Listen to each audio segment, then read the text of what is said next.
Hello everyone, स्वागत है मेरे चैनल टाइम्स कॉम्पिटिटिव क्लासेस में। दोस्तों, आज रुकमनी पब्लिकेशन दी प्लेटफॉर्म की वॉल्यूम 3 का जीके जीएस की सेट नंबर आज 9 करने वाले हैं। इससे पहले मैंने 1 to 8 सारा सेट करा दिया है, आप चाहे तो उससे भी प्रैक्टिस कर सकते हैं। और आज की सेट में मैंने एक्स्ट्रा पॉइंट ऐड किया है जो कि आने वाले एनटीपीसी सीबीटी 2 और ग्रुप डी के लिए अति महत्वपूर्ण साबित होगा। तो जो भी इस चैनल पर नए हैं फ्रेंड्स, चैनल को सब्सक्राइब कर लें ताकि हर वीडियो की नोटिफिकेशन आप तक पहुंचे। तो आइए आज की क्लास को स्टार्ट करते हैं और देखिए आज की क्लास कितना बेहतरीन है। और ये रहा आप लोगों के सामने पहला सवाल। फूलों के अंडाशय के अंदर छोटे मनके जैसी संरचनाओं को क्या कहा जाता है? तो उसको बीजाणु कहते हैं। तो इसका राइट आंसर ऑप्शन ए हो जाएगा। तो इससे संबंधित क्या क्या सवाल बन सकते हैं? तो पुष्प का आवश्यक जनन अंग कौन सा होता है? तो एक पुमंग तथा जयांग, ये पुष्प का आवश्यक जनन अंग के रूप में जाना जाता है, आप इसको ध्यान में रखिए। पौधों का मादा जनन अंग कौन सा होता है? तो पौधों में मादा का जनन अंग कौन सा होता है? जयांग होता है। ये पूछा जाता है तो आपको ध्यान में रखना है, जो सबसे अधिक स्त्री केसर का निर्माण करता है। एक और सवाल इंपॉर्टेंट है, पुष्प का सहायक अंग कौन कौन सा होता है? एक बाह्य दलपुंज और एक दलपुंज होता है। तो आप उसको ध्यान में, इसको भी ध्यान में रखिए। ये रहा कुछ एक्स्ट्रा पॉइंट जो आपके एग्जाम के लिए महत्वपूर्ण है। नेक्स्ट प्रश्न की ओर चलते हैं। अगला प्रश्न क्या है?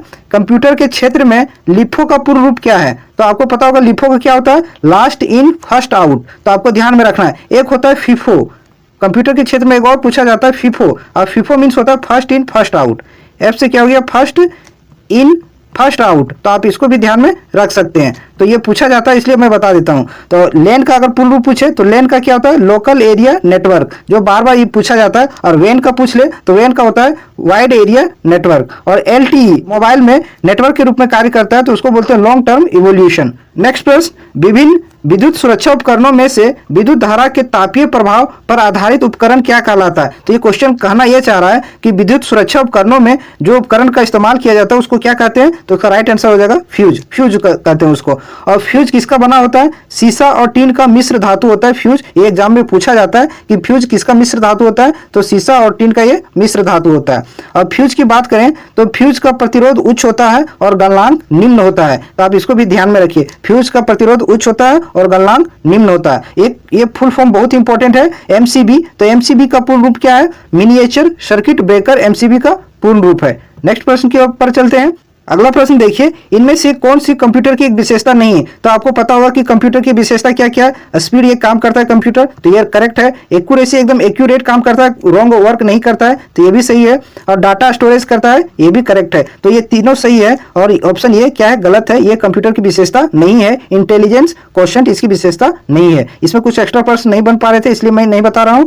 तो इसमें अगर पूछ ले रैम, आप रैम का फुल फॉर्म बता दीजिए कमेंट करके कि रैम का पूर्ण रूप क्या होता है। नेक्स्ट प्रश्न की ओर चलते हैं। अगला प्रश्न क्या है? निम्नलिखित में से कौन सी भारतीय खदान दुनिया की सबसे बड़ी यूरेनियम खदानों में से एक है? तो कौन सा खदान भारत में बड़ा खदान है जो विश्व में सबसे बड़े खदानों में से जाना जाता है? तो तुमल्लापल्ली खदान भारत का सबसे बड़ा खदान है जो विश्व में यूरेनियम के खदानों में से एक खदान है। और तुमल्लापल्ली खदान कहाँ है? आंध्र प्रदेश में है। आप इसको ध्यान में रखें। एक भी जादूगोड़ा यूरेनियम का ये भी खदान है जो कि किस राज्य में है? झारखंड में है। आप इसको भी ध्यान में रख सकते हैं। नेक्स्ट प्रश्न की ओर चलते हैं। अगला प्रश्न क्या है? भारत में 1967 में पहला प्रयोगात्मक उपग्रह संचार अर्थ स्टेशन कहां स्थापित किया गया था? तो इसका राइट आंसर हो जाएगा अहमदाबाद। अहमदाबाद में 1967 में भारत का पहला प्रयोगात्मक उपग्रह संचार अर्थ स्टेशन स्थापित किया गया था। नेक्स्ट प्रश्न पर चलते हैं। अगला प्रश्न क्या है? कुछ जीव आकर्षणिक स्रोतों से प्राप्त साधारण खाद्य सामग्री का उपयोग कार्बन डाइऑक्साइड और जल के रूप में करते हैं। इन जीवों को क्या कहते हैं? तो इन जीवों को ऑटोट्रॉप्स, स्वपोषक कहते हैं। तो स्वपोषक किसको कहते हैं? आपको ध्यान में रखना है कि स्वपोषक किसको कहते हैं? कि वैसे जीव अपना भोजन स्वयं संश्लेषित करते हैं, उसे स्वपोषण कहा जाता है। तो आप इसको ध्यान में रख सकते हैं। नेक्स्ट प्रश्न पर चलते हैं। पौधों में प्रोटीन और अन्य यौगिक के संश्लेषण में किस आवश्यक तत्व का प्रयोग किया जाता है? तो पौधे में प्रोटीन और अन्य जो यौगिक होते हैं उनके संश्लेषण में किस तत्व का प्रयोग किया जाता है? तो नाइट्रोजन का प्रयोग किया जाता है। आप इसको ध्यान में रखिए। ऑप्शन ए इसका करेक्ट आंसर हो जाएगा। और वायुमंडल में अगर पूछ ले, वायुमंडल में नाइट्रोजन कितना % पाया जाता है? तो वायुमंडल में नाइट्रोजन 78% नाइट्रोजन होता है। आप इसको ध्यान में रख सकते हैं। नेक्स्ट प्रश्न पर चलते हैं। सूचनाओं का संचय न्यूरॉन के किस भाग में होता है? तो आपको पता है कि जितने भी इंफॉर्मेशन है वो सारा कहाँ स्टोर होता है? न्यूरॉन में। लेकिन न्यूरॉन के किस हिस्से में होता है? तो दुर्माशय में। आपको इसको ध्यान में रखिए। ऑप्शन बी इसका राइट आंसर। ये बार बार सवाल पूछा जाता है और बहुत ही ये इंपॉर्टेंट सवाल है। एक और इसमें एक्स्ट्रा पॉइंट बन रहा था, तंत्रिका के संरचनात्मक इकाई को क्या कहते हैं? न्यूरॉन कहते हैं। आप इसको ध्यान में रखिए कि तंत्र के संरचनात्मक इकाई को क्या कहते हैं? न्यूरॉन कहते हैं। नेक्स्ट प्रश्न पर चलते हैं। अगला प्रश्न देखिए, समान परिस्थितियों में पेट की आंतरिक परत को अम्ल की क्रिया से कौन बचाता है? तो इसका राइट आंसर हो जाएगा बलगम, जिसको म्यूकस बोलते हैं। म्यूकस आंतरिक परत को अम्ल की क्रिया से बचाता है। आप इसको ध्यान में रखें। अगला पॉइंट क्या है? छोटी आंत में असंख्य छोटे छोटे उंगली नुमा प्रवर्धक जो पाए जाते हैं उसे क्या कहते हैं? विली कहते हैं। तो आप इसको भी ध्यान में रखें। विली किसको कहते हैं? जो छोटी आंत में छोटे छोटे उंगली नुमा प्रवर्धक पाए जाते हैं उसे हम विली कहते हैं। तो आप इसको ध्यान में रखिए, ये भी एक बहुत ही इंपॉर्टेंट क्वेश्चन है। अगला प्रश्न क्या है? निम्नलिखित में से कौन सा देश संयुक्त राष्ट्र सुरक्षा परिषद का अस्थायी सदस्य देश है? तो कौन कौन से पहले संयुक्त यूएन सिक्योरिटी काउंसिल के अस्थायी सदस्य देश है, आप उसको जान लीजिए। सिक्योरिटी काउंसिल के कौन कौन से अस्थायी सदस्य देश हैं? तो आपको ध्यान में रखना, एक क्या है? रूस है, रसिया हो गया, फ्रांस हो गया, 5 सदस्य देश है अस्थायी। रसिया हो गया, फ्रांस हो गया, अमेरिका हो गया आपका, चाइना हो गया और इंग्लैंड। आप इसको ध्यान में रखिए, ये 5 देश हैं जो यूएन सिक्योरिटी काउंसिल सुरक्षा परिषद के अस्थायी सदस्य देश हैं। तो बोल रहा है इनमें से कौन सा है? तो कनाडा नहीं है, भारत नहीं है, जापान नहीं है, चीन इसमें इसका राइट आंसर हो जाएगा। चीन इनमें से सुरक्षा परिषद का अस्थायी सदस्य देश है। अगर यूएन की बात करें तो यूएन की स्थापना कब हुआ? 24 अक्टूबर 1945 को, और 24 अक्टूबर को ही संयुक्त राष्ट्र स्थापना दिवस के रूप में मनाया जाता है। संयुक्त राष्ट्र सुरक्षा परिषद में 2 तरह के सदस्य देश होते हैं, एक होता है अस्थायी सदस्य देश, एक होता है अस्थायी सदस्य देश। अस्थायी सदस्य में 5 सदस्य देश होते हैं, जो मैंने अभी बताया कि कौन कौन वो 5 सदस्य देश है, ये मैंने यहाँ सारा उसका नाम लिख दिया। और अस्थायी सदस्य में 10 सदस्य देश होते हैं, जिसका कार्यकाल 2 वर्ष होता है। आप इसको भी ध्यान रखें, अस्थायी सदस्य देशों की कार्यकाल कितना होता है? 2 वर्ष होता है। और अभी वर्तमान में भारत 2022 में इसकी अध्यक्षता कर रहा है अस्थायी सदस्य देश के रूप में। नेक्स्ट प्रश्न पर चलते हैं। अगला प्रश्न क्या है? कुलीन जमींदारी के पतन के बारे में सत्यजीत राय की प्रसिद्ध फिल्म कौन सी है? तो जलसा घर इसका राइट आंसर, जलसा घर वो पिक्चर है। और अगर पूछ ले भारतीय फिल्म जगत का जनक किसे कहा जाता है? तो दादा साहेब फाल्के को भारतीय फिल्म जगत का जनक के रूप में जाना जाता है। और दादा साहेब फाल्के ही भारत की पहली मूक फिल्म बनाई थी, जिसका नाम था राजा हरिश्चंद्र। और कब बनाई थी? 1913 में, 1913 को बनाया था। और किसने? राजा हरिश्चंद्र में। और भारत की पहली बोलती फिल्म, मोस्ट इंपोर्टेंट क्वेश्चन ये पूछा जाता है, तो भारत की पहली बोलती फिल्म कौन थी? आलम आरा, जो कि 1931 में ये लॉन्च हुआ था। अगला प्रश्न देखिए, अंतर्राष्ट्रीय नृत्य दिवस कब मनाया जाता है? अंतर्राष्ट्रीय नृत्य दिवस 19 अप्रैल को मनाया जाता है, इंटरनेशनल डांस डे। इसमें एक्स्ट्रा पॉइंट में ध्यान में रखिए, क्योंकि ये भी सवाल पूछा जाता है कि विश्व मलेरिया दिवस कब मनाया जाता है? 25 अप्रैल को विश्व मलेरिया दिवस के रूप में मनाते हैं। और बौद्धिक संपदा दिवस के रूप में कब मनाया जाता है? 26 अप्रैल को बौद्धिक संपदा दिवस मनाया जाता है। विश्व टीबी दिवस 24 मार्च को मनाया जाता है। और विश्व एड्स दिवस 1 दिसंबर को मनाया जाता है। और हाँ दोस्तों, अगर यदि एनालिसिस अच्छा लग रहा हो और एक्स्ट्रा पॉइंट जो मैंने ऐड कर रखा है वो आपके लिए हेल्पफुल साबित हो रहा है, तो वीडियो को लाइक करें जरूर, और चैनल पर नए हैं तो चैनल को जरूर सब्सक्राइब करें। नेक्स्ट प्रश्न पर चलते हैं। अगला प्रश्न क्या है? भारत में राज्य पुनर्गठन आयोग की स्थापना कब हुई थी? तो भारत में राज्य पुनर्गठन आयोग की स्थापना 1952 में हुआ था। इसका राइट आंसर ऑप्शन सी हो जाएगा। और पूर्वोत्तर राज्य पुनर्गठन अधिनियम कब आया था? 1971 में पूर्वोत्तर राज्य पुनर्गठन अधिनियम आया था। आप इसको ध्यान में रखिए। अगला प्रश्न क्या है? सूचना का अधिकार अधिनियम कब आया था? तो राइट टू इन्फॉर्मेशन जिसको बोलते हैं, आरटीआई का एक्ट, आरटीआई एक्ट कब आया था? 2005 में आया था। आप इसको ध्यान में रखिए। शिक्षा का अधिकार, शिक्षा का अधिकार जिसको बोलते हैं आरटीई, राइट टू एजुकेशन, ये कब एक्ट कब आया था? 2009 में आया था। आप इसको ध्यान में रखिए। अगला प्रश्न देखिए, भारत में राजनीतिक शब्दावली आया राम गया राम की अभिव्यक्ति किसकी व्याख्या के लिए लोकप्रिय है? तो गया लाल के लिए ये अभिव्यक्ति लोकप्रिय है, आया राम गया राम। तो इसका राइट आंसर हो जाएगा ऑप्शन बी। आप ये बता दीजिए कि 92वां संविधान संशोधन कब हुआ था? 52 कॉन्स्टिट्यूशनल अमेंडमेंट कब हुआ था? आपको ध्यान में रखना 1985 में हुआ था। और ये किससे संबंधित था? इसमें 10वीं अनुसूची जोड़ा गया, 10वीं अनुसूची को जोड़ी गई, जो कि दल बदल से संबंधित है। तो अब इसको ध्यान में रखिए, ये बहुत ही फेवरेट सवाल है, ये एग्जाम में घूम घूम कर आता है, तो आप इसको ध्यान में रखिए।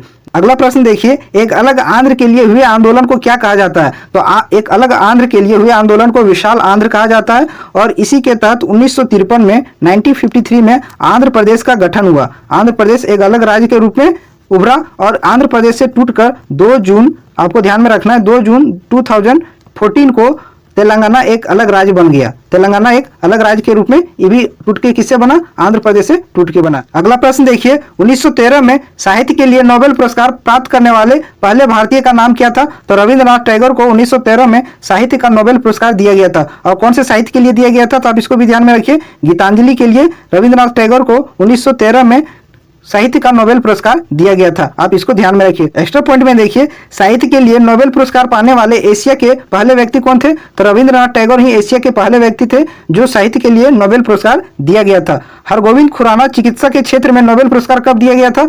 1968 में हरगोविंद खुराना को चिकित्सा के क्षेत्र में नोबेल पुरस्कार दिया गया था, जो कि ये भारतीय थे। मदर टेरेसा को शांति का नोबेल पुरस्कार कब दिया गया था? 1979 में मदर टेरेसा को शांति का नोबेल पुरस्कार दिया गया था। अगले प्रश्न पर आइए, खिलाफत आंदोलन का नेतृत्व किसने किया था? तो खिलाफत आंदोलन का नेतृत्व अली बंधुओं ने किया था, जो दो भाई थे, एक मोहम्मद अली और दूसरा शौकत अली। इन्हीं दोनों को अली बंधु के नाम से जाना जाता है और इन्हीं दोनों ने खिलाफत आंदोलन का किया था। और खिलाफत आंदोलन की शुरुआत कब हुआ था? 1919 में खिलाफत आंदोलन की शुरुआत हुई थी। अगले प्रश्न पर आइए। अगला प्रश्न क्या है? निम्नलिखित में से कौन सी इनपुट डिवाइस नहीं है? तो इनमें से कौन सा एक इनपुट डिवाइस नहीं है? तो आप इसमें देख सकते हैं, प्लॉटर एक क्या है? इनपुट डिवाइस नहीं है। प्लॉटर एक क्या है? आउटपुट डिवाइस है। आप इसको ध्यान में रखिए। कौन कौन से इनपुट डिवाइस होते हैं? जैसे हो गया keyboard, mouse, joystick, scanner, punch card, touch screen, ये सारे क्या है? इनपुट डिवाइस है। और आउटपुट डिवाइस जैसे मॉनिटर हो गया, printer, plotter, speaker, card reader, projector, ये सब क्या है? आउटपुट डिवाइस है। अगले प्रश्न पर आते हैं। अगला प्रश्न देखिए, कुल लागत प्रति इकाई उत्पादन लागत को जाना जाता है, तो औसत लागत को जाना जाता है। इसका राइट आंसर ऑप्शन सी हो जाएगा। नेक्स्ट प्रश्न पर आते हैं। अगला प्रश्न देखिए, उपनिवेशिक शासन की स्थापना निम्न में से सबसे पहले कहाँ हुई थी? तो इसका राइट आंसर बंगाल। बंगाल में पहली बार उपनिवेशिक शासन की स्थापना हुई थी। आप इसको ध्यान में रखिए कि प्लासी का युद्ध अगर पूछ ले तो प्लासी का युद्ध कब हुआ था? 1757 में। ये सारा इंपॉर्टेंट युद्ध है, आप इसको ध्यान में रखिए। इससे सीधे सीधे सवाल पूछे जा सकते हैं और पूछे जाते हैं। अब बेदरा का युद्ध कब हुआ था? 1759 में बेदरा का युद्ध हुआ था। वांडीवास का युद्ध, ये बहुत ही इंपॉर्टेंट है, ये एग्जाम में पूछा जाता है। आप इसको VVI मान के चलिए। वांडीवास का युद्ध कब हुआ था? 1760 में। आप इसको ध्यान में रखिए। बक्सर का युद्ध कब हुआ था? बक्सर का युद्ध 1764 में हुआ था। आप इसको भी ध्यान में रखिए। ये सारे कुछ इंपॉर्टेंट युद्ध थे जो एग्जाम में सीधे सीधे पूछे जाते हैं। आप इसको ध्यान में रखिए। अगले प्रश्न पर चलते हैं। अगला प्रश्न क्या है? तमिल नववर्ष को किस नाम से जाना जाता है? जो तमिल में नववर्ष होता है वो किस नाम से जाना जाता है? तो वरुसा पिरापू के रूप में जाना जाता है। और इसमें देखिए इंपॉर्टेंट जो है, ये सारे बहुत इंपॉर्टेंट है, ये पूरा डायरेक्ट एग्जाम में पूछे जाते हैं। केरल में नववर्ष किस रूप में मनाया जाता है? तो विशु के रूप में मनाया जाता है। और आंध्र प्रदेश में नववर्ष उगादी के रूप में मनाया जाता है। और असम की बात करें तो असम में नववर्ष बिहू के रूप में मनाया जाता है। ये सारे इंपॉर्टेंट है क्योंकि ये पूछा जाता है एग्जाम में डायरेक्ट। आप इसको बिल्कुल दिमाग में रखिए। नेक्स्ट प्रश्न पर चलते हैं। अगला प्रश्न क्या है? पूर्वी तट का सबसे पुराना कृत्रिम बंदरगाह कौन सा है? तो पूर्वी तट का पूछ रहा है और सबसे कृत्रिम बंदरगाह कौन सा है सबसे पुराना? तो इसका राइट आंसर हो जाएगा चेन्नई। चेन्नई जो है सो पूर्वी तट का सबसे पुराना और कृत्रिम बंदरगाह है। और यही अगर पूछ ले कि बंगाल की खाड़ी में सबसे बड़ा बंदरगाह कौन है, तो भी आपका जवाब क्या होगा? चेन्नई। चेन्नई क्या है? बंगाल की खाड़ी में सबसे बड़ा बंदरगाह है। अब भारत का सबसे गहरा अगर बंदरगाह पूछे तो भारत का सबसे गहरा बंदरगाह कौन सा है? विशाखापट्टनम। आप इसको ध्यान में रखें, विशाखापट्टनम सबसे गहरा बंदरगाह है। कांडला बंदरगाह कैसी बंदरगाह है? एक ज्वारीय बंदरगाह है। और कांडला बंदरगाह कहाँ है? गुजरात में। आप इसको इस पॉइंट को आप नोट करके रखिए कि कांडला बंदरगाह कैसी बंदरगाह है? एक ज्वारीय बंदरगाह है। और किस राज्य में है? गुजरात में। अब बड़े बड़े जो बंदरगाह होते हैं वो संघ सूची के विषय हैं जिस पर केंद्र केवल नियंत्रित करता है। अगले प्रश्न पर आते हैं। अगर सेशन अच्छा लग रहा हो तो वीडियो को लाइक करते जाए और चैनल को सब्सक्राइब करते जाए। अगला प्रश्न क्या है? एक अर्थव्यवस्था में पूंजी स्टॉक की वृद्धि शुद्ध निवेश या नए पूंजी निर्माण द्वारा मापी जाती है, जिसे किस रूप में व्यक्त किया जाता है? तो इसका राइट आंसर हो जाएगा सी, ऑप्शन सी, शुद्ध निवेश। इसको हम यहाँ लिख देते हैं नेट इन्वेस्टमेंट। क्या इसको क्या बोलते हैं? Net investment is equal to क्या हम बोलेंगे? Gross investment. Gross investment minus depreciation, minus depreciation. आप इसको ध्यान में रखें। शुद्ध निवेश बराबर क्या होता है? सकल निवेश माइनस मूल्यह्रास। तो इसका राइट आंसर हो जाएगा ऑप्शन सी। नेक्स्ट प्रश्न पर आते हैं। Question number 25। भारतीय राष्ट्रीय आंदोलन के दौरान निम्न में से किसे मशीनों और प्रौद्योगिकी का महिमा मंडन नहीं करने के कारण मानव समाज का प्रतीक माना गया? तो इसका राइट आंसर हो जाएगा चरखा, ऑप्शन सी। नेक्स्ट प्रश्न क्या है? लंदन में संपन्न हुए दूसरे गोलमेज सम्मेलन में कांग्रेस का प्रतिनिधित्व किसने किया था? तो दूसरा गोलमेज सम्मेलन जो 1931 में हुआ था उसका प्रतिनिधित्व किसने किया था? महात्मा गांधी ने किया था और 1931 में हुआ था। और प्रथम गोलमेज सम्मेलन की बात करें तो ये 1930 में हुआ था, जिसमें ये अम्बेडकर ने इसमें भाग लिया था। अम्बेडकर तीनों गोलमेज सम्मेलन में भाग लेने वाले एकमात्र व्यक्ति कौन थे? अम्बेडकर थे। तो आप इसको पॉइंट को ध्यान में रखिए। और तीनों गोलमेज जब सम्मेलन हुआ था उस समय इंग्लैंड के प्रधानमंत्री कौन थे? ये एग्जाम में पूछा गया है और हर बार पूछा जाता है और आने वाले एग्जाम में भी पूछा जा सकता है, इसलिए आप इसको ध्यान में रखें कि तीनों गोलमेज सम्मेलन के समय इंग्लैंड के प्रधानमंत्री कौन थे? रैमजे मैकडोनाल्ड इसका राइट आंसर होगा। नेक्स्ट प्रश्न पर आते हैं, क्वेश्चन नंबर 27। वस्तुओं के निर्यात और आयात के संतुलन के किस रूप में संदर्भित किया जाता है? तो वस्तुओं के एक्सपोर्टिंग और इंपोर्टिंग के बैलेंस को किस रूप में जाना जाता है? व्यापार संतुलन, जिसको बोलते हैं बैलेंस ऑफ ट्रेड। क्या बोलते हैं? बैलेंस ऑफ ट्रेड के रूप में जाना जाता है। आप इसको ध्यान में रखिए, ऑप्शन डी इसका राइट आंसर होगा। नेक्स्ट प्रश्न पर आते हैं। अगला सवाल क्या है? भारत के तत्कालीन राष्ट्रपति द्वारा पहली वात्या भट्टी का उद्घाटन राउरकेला स्टील प्लांट का शुभारंभ कब किया गया? तो सीधा सीधा इसका सवाल है कि राउरकेला स्टील प्लांट का उद्घाटन कब किया गया था? 1959 में। आप इसको ध्यान में रखें। और किसकी सहायता से राउरकेला स्टील प्लांट बनाया गया? जर्मनी की सहायता से। और राउरकेला किस राज्य में है? उड़ीसा में। इसका राइट आंसर ऑप्शन सी हो जाएगा।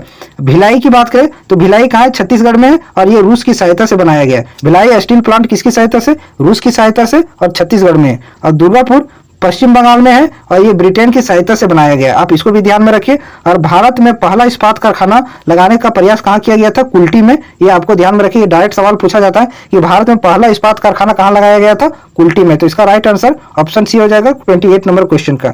29 पर आते हैं। अस्थायी बंदोबस्त लागू होने के समय वर्धमान का राजा कौन था? तो देखिए ऐसा सवाल पूछ लिया गया। ऐसा सवाल बहुत कम ही लोगों को पता होता है, इस तरह का सवाल पढ़ के जाते हैं। तो इसका राइट आंसर हो जाएगा तेज चंद थे उस समय, जिस समय अस्थायी बंदोबस्त लागू हुआ उस समय वर्धमान के राजा थे। अगले प्रश्न पर आते हैं। अगला सवाल क्या है? तंजावुर का कौन सा मंदिर चोल वास्तुकला का उदाहरण है जिसका निर्माण राजराज प्रथम ने कराया था? तो इसका राइट आंसर हो जाएगा बृहदेश्वर मंदिर का निर्माण राजराज प्रथम ने करवाया था, जो चोल वास्तुकला का उदाहरण है। और थोड़ा सा इंपॉर्टेंट पॉइंट पर आ जाइए कि भारत का सबसे बड़ा मंदिर कौन सा है? बृहदेश्वर मंदिर है। और कौन सी शैली में ये बना हुआ है? द्रविड़ शैली में बना हुआ। आप इसको ध्यान में रखें। तो देखिए भारत में जो मंदिर है वो 3 शैली में मुख्यतः बने होते हैं। एक होता है नागर शैली, बेसर शैली और द्रविड़ शैली। जो उत्तर भारत के जितने भी मंदिर हैं उसको क्या बोलते हैं? नागर शैली बोलते हैं। और दक्षिण भारत के जितने भी मंदिर हैं उसको द्रविड़ शैली बोलते हैं। और मध्य भारत के जितने भी मंदिर है उसको बेसर शैली बोलते हैं। आप इसको ध्यान में रखिए। और अगर ये पूछ ले चोल वंश की राजधानी कहाँ थी? तो तंजावुर चोल वंश की राजधानी थी। ये इस सेट में 30 सवाल थे, ये सारा मैंने करा दिया। और ये एक्स्ट्रा पॉइंट जो आपके सामने ला रहा हूँ, ये कैसा लग रहा है आप कमेंट करके जरूर बताइएगा। ये आपके लिए एग्जाम के लिए बहुत ही हेल्पफुल साबित होगा। और हाँ दोस्तों, जो भी इस चैनल पर नए हैं चैनल को सब्सक्राइब कर लीजिए ताकि हर वीडियो की नोटिफिकेशन आप तक पहुंचे। तो चलिए आज की क्लास को समाप्त करते हैं, फिर मिलते हैं अगले सेट के साथ। Thank you.